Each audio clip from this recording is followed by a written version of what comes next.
Now we're gonna study lesson number 11 non-convertible redeemable preference share. इसमें first topic था equity और preference के बीच में डिफरेंस क्या होता है, वो भी हम नहीं पढ़ रहे हैं because we already have read it in executive. Then the advantage of preference share you can write by yourself.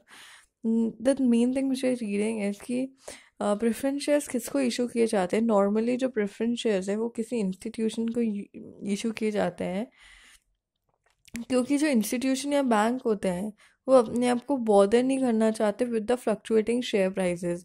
इसलिए वो प्रेफर करते हैं कि वो प्रेफरेंस शेयर में ही इन्वेस्ट करें.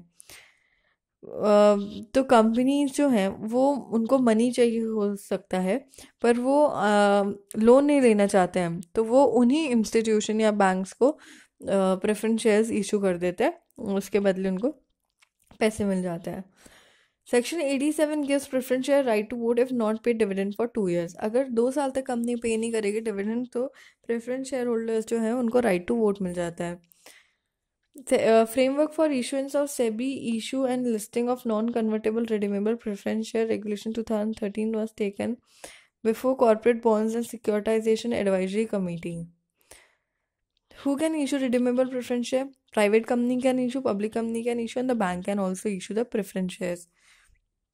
And it has a legal framework जिसमें कंपनीज एक्ट के सेक्शन 43 और 55 आएगा. SEBI issue and listing of non convertible preference share regulation 2013 यहाँ पे एप्लीकेबल होगा. सेबी एरोडिया रेगुलेशन यहाँ पे एप्लीकेबल होगा. That belongs to chapter 5 apply to listed company. RBI guidelines होंगी bank raise capital by PDI और PNCPS NBFC tier 2 capital includes preference share. ना सेबी सबसे पहले हम ये रेगुलेशन पढ़ रहे हैं. SEBI issue and listing of non convertible redeemable preference share regulation 2013. Public issue of non convertible redeemable preference share. Listing of non convertible redeemable preference share on stock exchange issued by public company through public issue or through private placement. Issue and listing of PNCPS and PDI issued by the bank. ये होता है perpetual non convertible preference shares और ये होता है perpetual debt instruments issued by the banks. फिर आता है what are the requirements for public issue.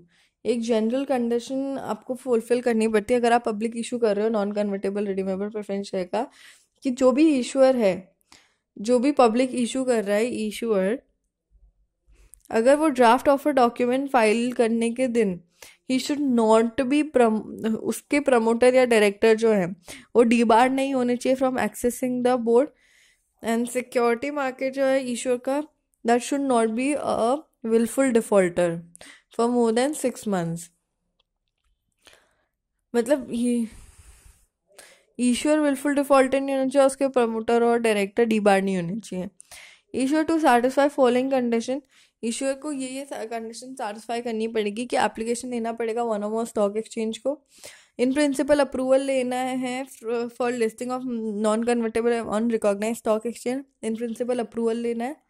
In principle approval होता है एक ऐसी approval that satisfy all the condition. जैसे होता है ना कि सेबी को ड्राफ्ट ऑफ डॉक्यूमेंट फाइल किया, फिर उसने कमेंट्स किया, फिर हमने उसको ठीक करके, तो जब ये सब हो जाता है तो हम उसको कहते हैं कि now SEBI has given in principle approval.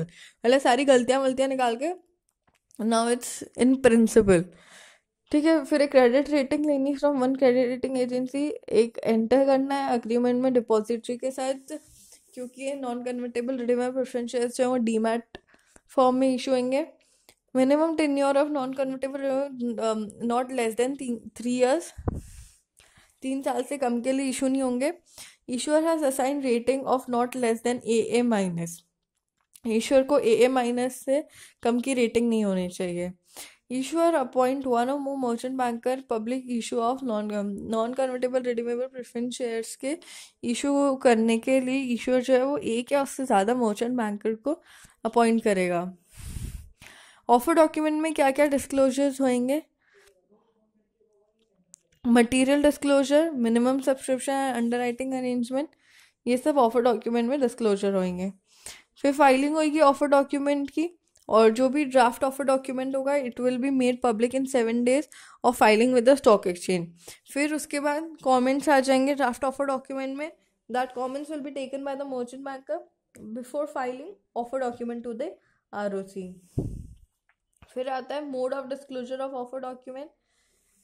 It could be disclose on the website and अगर किसी को फिजिकल कॉपी चाहिए तो उसको ऑफर डॉक्यूमेंट की फिजिकल कॉपी दे देंगे.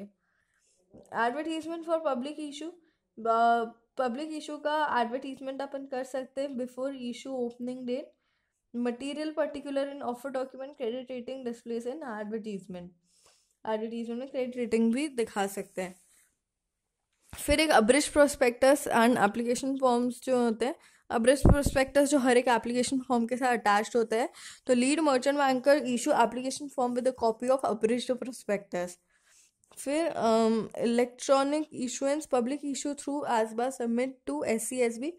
ये जो NCRPS है इसका इलेक्ट्रॉनिक इशुएंस होगा जो कि एसबा देखेगी. ठीक है. Then price discovery through book building. जो बुक बिल्डिंग हो ही जाएगी और उससे हम प्राइस पता करेंगे कि क्या प्राइस पे इशू करना है. रिडम्पशन का भी फिक्स हो जाएगा. मिनिमम सब्सक्रिप्शन जो है वो ऑफर डॉक्यूमेंट में हमें बताना पड़ेगा कि इतना मिनिमम सब्सक्रिप्शन चाहिए. If not received application money shall be refunded at 15% interest. Prohibition of misstatement in offer document. Mandatory listing of non-convertible redeemable preferential application to one or more stock exchange. Listing agreement with stock exchange within 6 months of notification of SEBI. फिर issue of non convertible redeemable preferential on private placement basis. Issuer जो है वो list कर देगा non convertible redeemable preferential on private placement basis on stock exchange with condition. क्या क्या condition उसको follow करनी पड़ेगी, उसको कंप्लाई करना पड़ेगा with the provision of companies act. उसको क्रेडिट रेटिंग लेनी पड़ेगी क्रेडिट रेटिंग एजेंसी से. जितने भी शेयर्स हैं वो डीमैट फॉर्म में इशू होंगे. डिस्क्लोजर्स देने पड़ेंगे as provided under regulation 18 of SEBI non convertible redeemable preferential regulation. Minimum application size not less than 10 lakh. Issuer shall not create credit shall create CRR account. Issuer को एक CRR account बनाना है, that is capital redemption reserve account. Issuer shall not issue non-convertible redeemable preference share for providing loan to any person. Loan के लिए issue नहीं करना है. And application to one of stock exchange and one other designated stock exchange. Then होता है disclosure in respect of private placement of क्या क्या disclosure करने हैं. Issuer making private placement or listing of non-convertible on recognized shall make disclosure as specified in Schedule 1 of SEBI non-convertible preferential regulation and plus annual return of issuer. जो भी annual return जाएगा उसने भी सारे disclosure करने. Listing करवानी है issuer को तो issuer forward application of listing to stock exchange within 15 days from the allotment of the non convertible redeemable preferentials. अब आता है कंटिन्यूस लिस्टिंग कंडीशन. अगर कंटिन्यूसली लिस्टिंग रहे तो उसके लिए क्या कंडीशन फुलफिल करनी पड़ेगी. इधर पब्लिक और private placement issue and stock exchange shall disseminate all information. चाहे पब्लिक हो चाहे प्राइवेट प्लेसमेंट पे इशू हो, इन्फॉर्मेशन सारी डिसेमिनेट करनी है एंड कंप्लायंस रिपोर्ट देनी है इन्वेस्टर को और जनरल पब्लिक को by placing them on the website. Trading of non convertible redeemable preferential listed on recognised stock exchange, उनकी ट्रेडिंग करनी है. Obligation of issuer and intermediary. Obligation क्या होता है इशूअर और इंटरमीडियरी का. Disclose material fact and offer document. सारे facts बताओ. Merchant banker can confirm that the disclosure and offer document are true and fair. Merchant banker को ये बताना है कि जितने भी disclosures है वो true और fair है. जो भी रेटिंग होगी वो क्रेडिट रेटिंग एजेंसी रिव्यू करेगी at least once in a year. Issuer shall treat applicants in a fair and equitable manner. Intermediaries shall be responsible for due diligence. No person shall apply scheme to defraud with issue or distribution of non-convertible redeemable preferentials. Issuance and listing of non-equity regulatory capital instruments by bank. Chapter 6 of SEBI NCRPS apply to the issuance of perpetual non-cumulative preferential and innovative perpetual debt instruments by banks with prior approval of RBI. ये जो है perpetual non convertible redemption और innovative perpetual debt instruments, जिसे bank issue कर सकता है अगर bank incorporated as a company, it shall comply to the companies act, comply terms and conditions specified by the board, adequate disclosure and offer document features of the instrument and risk factors. If instrument listed, comply with the listing requirement. अगर listed है तो listing requirement के लिए follow करनी पड़ेगी. Thank you.